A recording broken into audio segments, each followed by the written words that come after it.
ভোলায় আন্দালিব রহমান পার্থর দল বাংলাদেশ জাতীয় পার্টি বিজেপি ও বিএনপির নেতাকর্মীদের মধ্যে সংঘর্ষের ঘটনা ঘটেছে। শনিবার দুপুর 12:30টার দিকে ভোলার পৌরসভা এলাকায় ও নতুন বাজারে বিজেপি জেলা কার্যালয়ের সামনে এই সংঘর্ষ ঘটে। আহত হয়েছেন অন্তত 50 জন।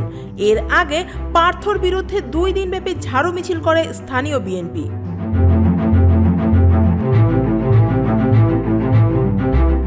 প্রত্যক্ষদর্শীরা জানিয়েছেন, সকাল 11টার দিকে নতুন বাজারের বিজেপি কার্যালয় থেকে একটি মিছিল বের করে দলটির নেতাকর্মীরা।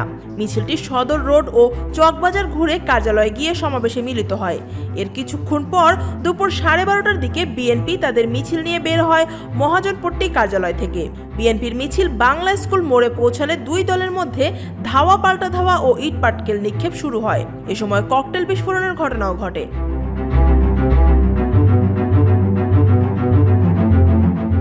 সংঘর্ষে পুলিশ ও সংবাদকর্মী সহ অন্তত 50 জন আহত হয়। ভাঙচুর করা হয় কয়েকটি মোটরসাইকেল ও বিজেপি কার্যালয়ের আসবাবপত্র। সংঘর্ষের পর বিএনপির পক্ষ থেকে অভিযোগ করা হয় তাদের শান্তিপূর্ণ মিছিলে হামলা চালিয়েছে বিজেপির কর্মীরা। অন্যদিকে বিজেপি নেতারা দাবি করছেন বিএনপির মিছিল তাদের অনুষ্ঠানে হামলা করেছে।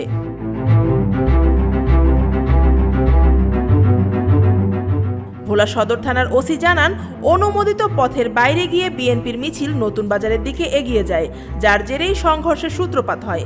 পরে পুলিশ ঘটনাস্থলে পৌঁছে পরিস্থিতি নিয়ন্ত্রণে আনে। এর আগে ভোলা 1 আসনে বিএনপির নেতৃবৃন্দ 2 দিন ধরে সাবেক সংসদ সদস্য ও বিজেপির সভাপতি আন্দালিব রহমান পার্থের বিরুদ্ধে ঝাড়ু মিছিল করেছেন এবং তাকে অবাঞ্ছিত ঘোষণা করেছেন। আন্দালিব রহমান পার্থ 2009 সালের 9ম জাতীয় সংসদ নির্বাচনে ভোলা 1 আসন থেকে সংসদ সদস্য নির্বাচিত হয়েছিলেন। আফিয়া আক্তার, ঢাকা ওয়াচ।